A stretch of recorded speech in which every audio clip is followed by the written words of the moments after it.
All right, welcome to Next Gen Manufacturing. Today, we're going to get razor focused on one single critical decision.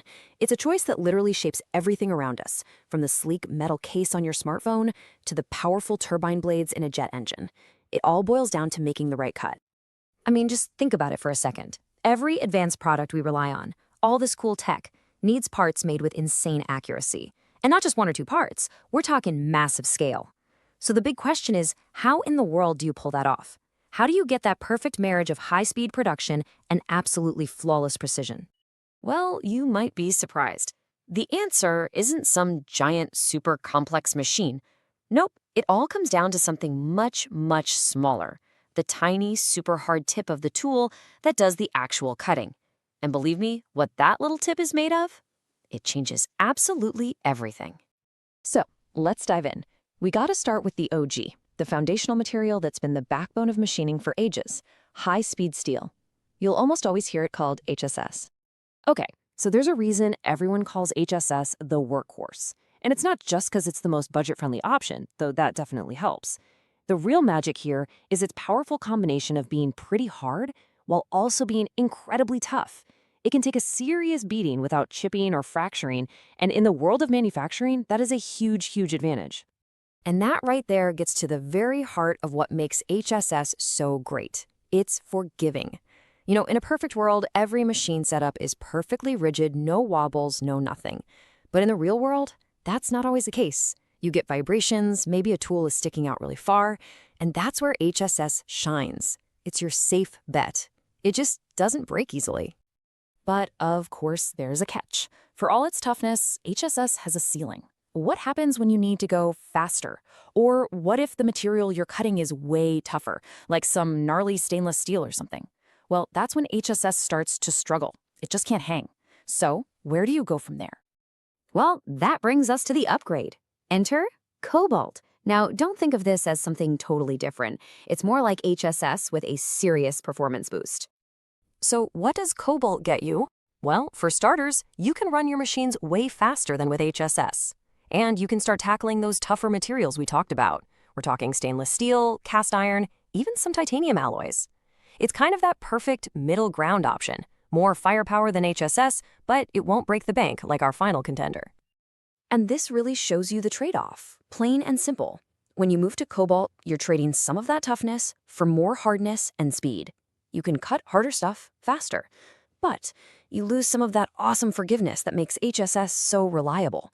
It's a harder material, sure, but that also means it's more brittle. There's no free lunch, right? All right, so if Cobalt is the upgrade, what's the final boss? This brings us to the absolute top of the mountain, the material that really unlocks next-gen manufacturing. We're talking about solid carbide. And look, don't just take my word for it. The consensus in the industry is pretty clear. Solid carbide is considered the premier, top-of-the-line material for most cutting jobs today. It really is in a league of its own. So what makes it so special? One word: speed. Just pure blistering speed. With carbide tools, you can crank your machines up to the absolute max, running at the highest speeds and feed rates imaginable. That means you're making parts way, way faster. And if you're in high-volume production, that speed translates directly to higher productivity and lower costs. But hold on, it's not just about the speed. Check this out. Carbide has the best heat and wear resistance of the three, period. That means the tool itself lasts a whole lot longer, especially on those really tough jobs. In fact, if you're trying to machine super hard steels or those crazy high-temp super alloys they use in aerospace, titanium, nickel, carbide isn't just the best choice, it's pretty much the only choice. Okay, but here it is, the catch. And it is a big one.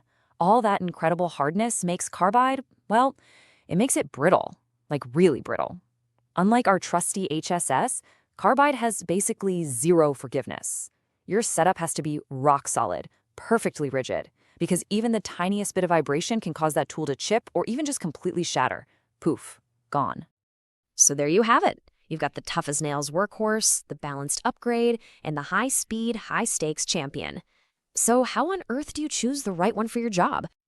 Let's just lay it all out, side by side. You can see the pattern, right? HSS, low cost, super tough but slow. It's your go-to for general use or for those less than perfect setups. Then you've got Cobalt, mid-range on price and toughness, but with more speed. Great for when you need a little more oomph to cut harder materials. And finally, Solid Carbide. Top dollar, fastest by a mile, but low toughness. This is your specialist for high production and those really difficult superalloys. So at the end of the day, what's the big takeaway here? It's that there is no single best material. It just doesn't exist. The best cutting tool is always the one that's a perfect match for your specific needs. You have to weigh everything: the material you're cutting, the speed you need, how stable your machine is, and of course, your budget. Making the right choice today is absolutely key, but it kind of makes you wonder, right? We are constantly inventing new materials for our products, stronger, lighter, just more exotic stuff all the time. So what's the next step for cutting tools? What are they going to be made of to keep up with the future? Now that is the real cutting edge of manufacturing.